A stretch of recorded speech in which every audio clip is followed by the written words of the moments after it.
The Lord be with you. A reading from the Holy Gospel according to Matthew.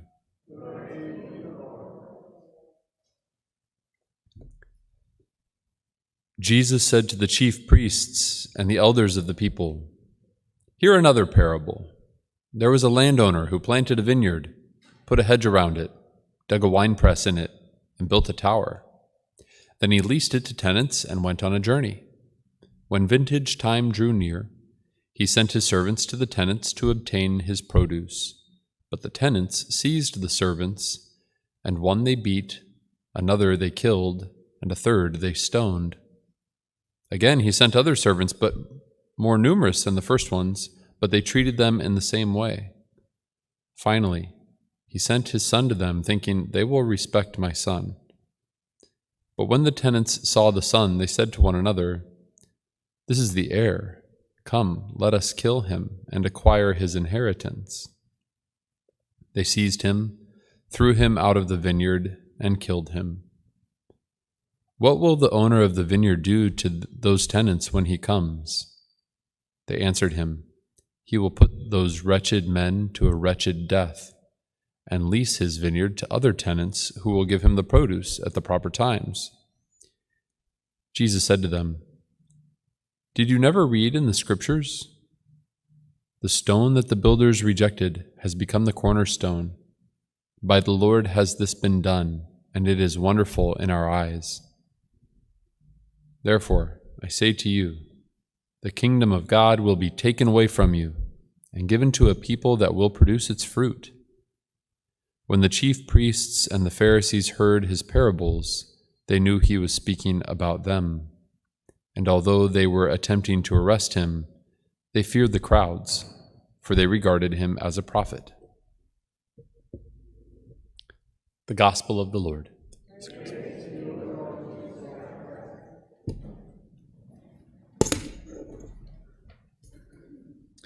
So we hear about Joseph of the Old Testament today and his being sold into slavery.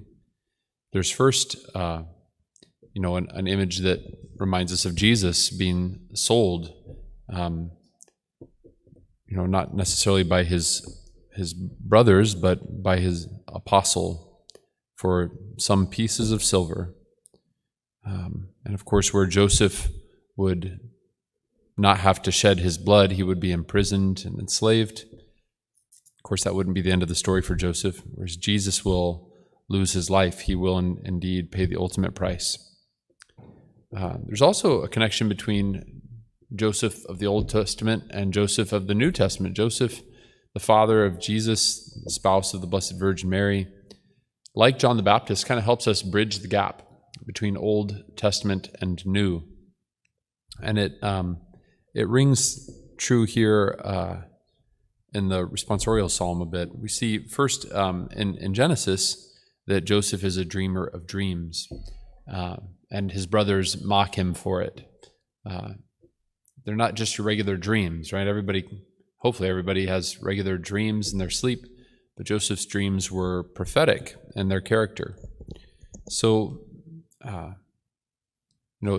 he's held in contempt as a result by his brothers, and he doesn't like the favoritism that's shown him by his father. So here Jesus comes to us again as the beloved son of his father.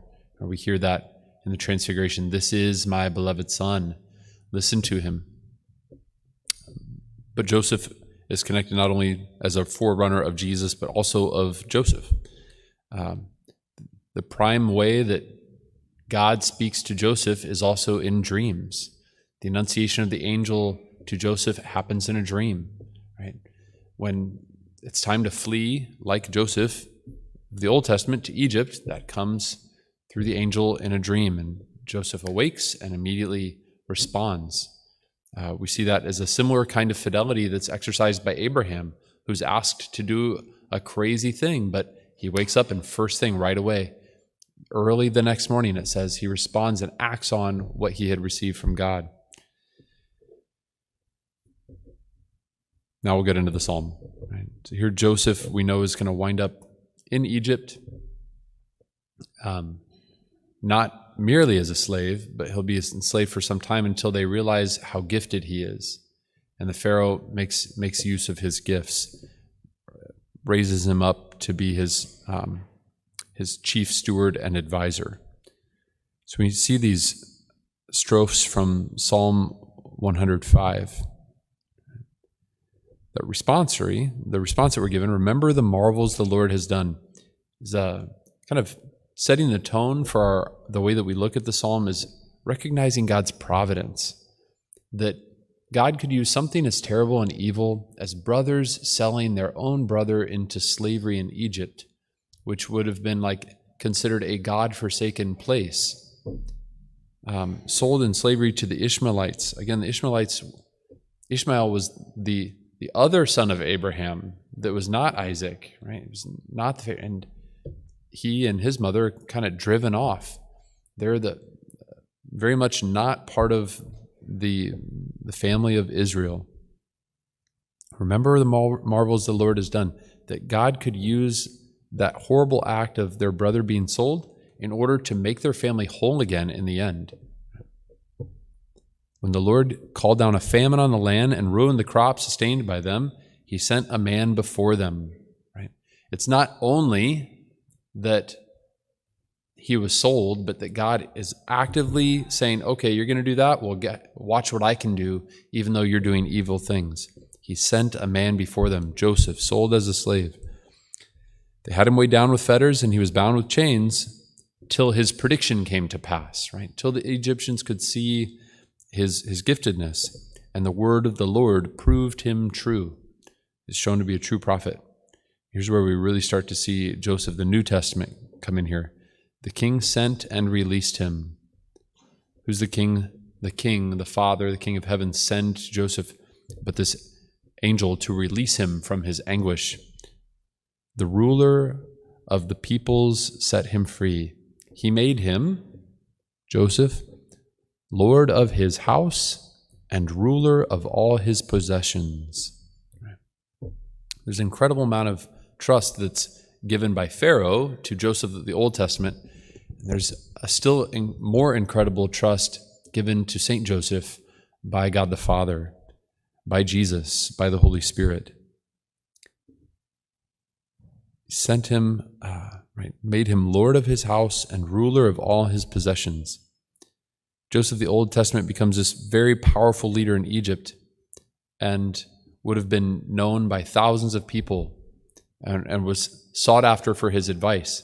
Saint Joseph, in the little town of Nazareth, and even in his obscure presence in Egypt, would have been known by virtually no one and is quoted exactly 0 times throughout the sacred scriptures. In his quiet way, has this amazing way of just by his life, by his obedience, that his virtue speaks so loudly that he doesn't need a single word. Makes him ruler of all his possessions. Not possessions like things, like that were entrusted to Joseph in Egypt, but Saint Joseph is given the possessions of God the Father, the Immaculate Conception of the Blessed Virgin, and his own beloved Son. Not possessions like things, but possessed in a way of mutual gift, one to the other in relationship. Ruler of his possessions. I think it's good for us to take stock of just how much was entrusted to St. Joseph. It's good for us also to remember just exactly how much God has entrusted to us. Can we look to St. Joseph to be a good model for us? Can we follow his example in order to carry out what God has entrusted to us? Which of God's possessions has he given you? What kind of foresight or knowledge has he given you? What kind of spiritual gifts has he given you?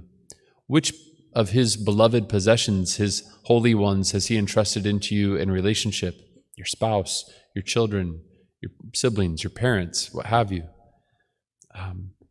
What great responsibility he's entrusted to us in charging all of the baptized to go and to spread the good news of the gospel. There's many responsibilities that are handed on here, many gifts that come with those responsibilities. woe to us if we do not preach the gospel.